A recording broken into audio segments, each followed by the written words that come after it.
Okay, so I just wanted to give a little bit more detail on showing how I stream and what my setup is. So what I do is I run everything in Ableton and then out of Ableton into my encoder, which is OBS, and then OBS sends it to either Facebook or YouTube, whatever service I'm using to stream. So let me walk you through each step of that. So starting with the instrument, it depends on the instrument. Sometimes I'll use a microphone, sometimes I'll use a pickup.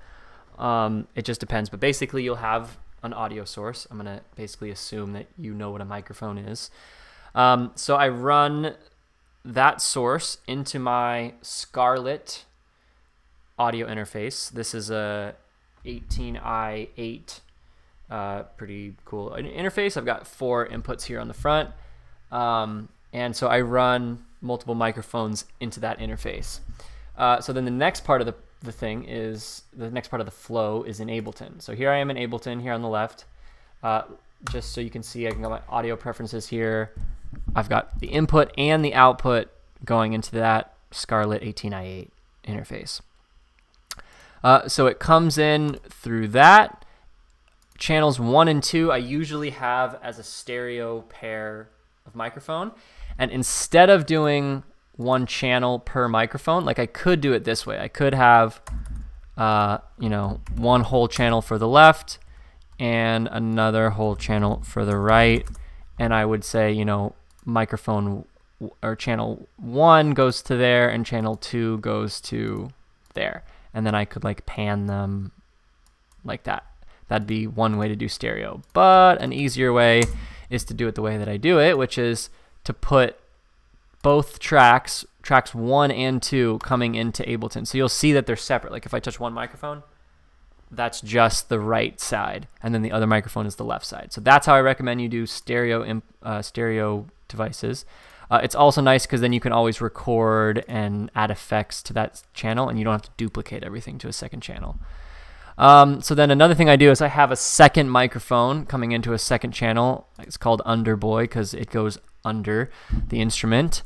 And that is coming in on channel 3. And this pickup is actually not coming in. So I'm going to just totally turn that off. Just ignore it. But I could switch that channel out and have it be a pickup. Cool.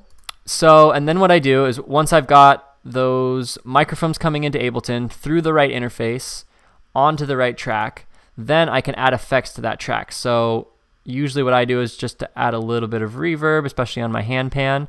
So I'm doing that here with this send. So this is going to send A or return A, which is reverb. If I wanted to, I could just apply an effect straight on that track.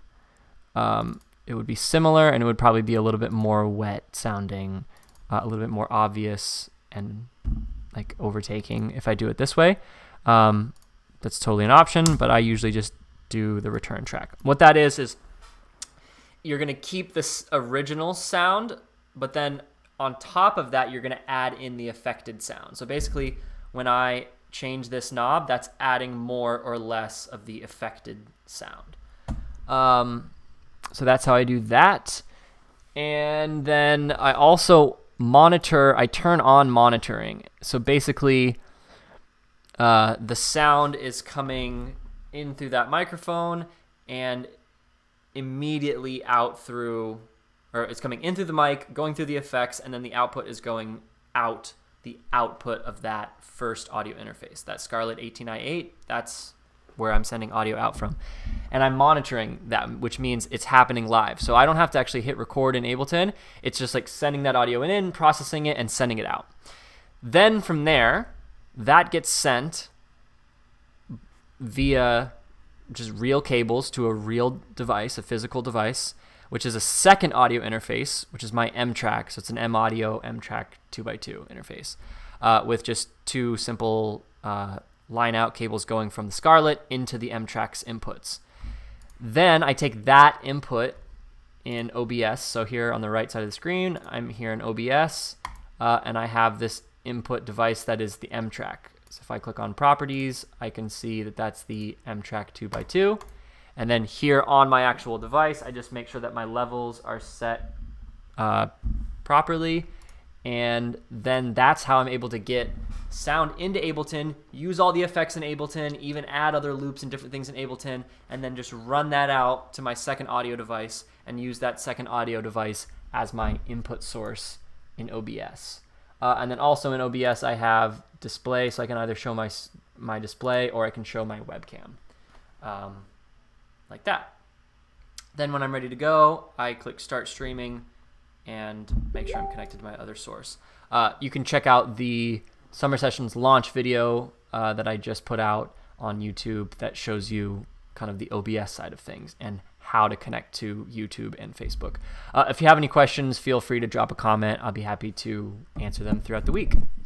Thanks for watching. Hopefully that helps you see how you can do a more advanced stream and add effects and have a good quality sound to your stream as you're sending it out to Facebook or YouTube or whatever. Have a great day.